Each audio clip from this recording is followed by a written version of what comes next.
అదే మాదిరిగా మన భూ పంపిణీకి దాదాపు 1000 కోట్లు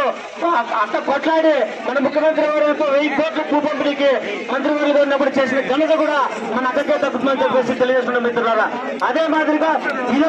ఇరవై కార్ల కోసం దాదాపు 25 కోట్లు ఖర్చు చేసిన ఘనత కూడా మన అక్కగారికి అని చెప్పేసి తెలియజేస్తున్న మిత్రులారా. అదే మాదిరిగా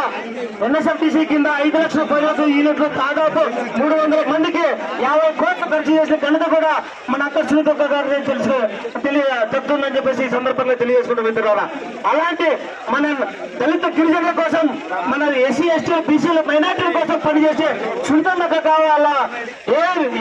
ఏమి అభివృద్ధి చేయనటువంటి ఈ ప్రకాష్ రెడ్డి రాష్ట్ర జగన్మోహన్ రెడ్డి ముఖ్యమంత్రి కావాలా, మనమంతా ఆలోచన చేసుకుని తెలుగుదేశం పార్టీకి పెద్ద ఎత్తున ఎస్సీ ఎస్టీ బీసీ మైనార్టీలు అంతా కలిసి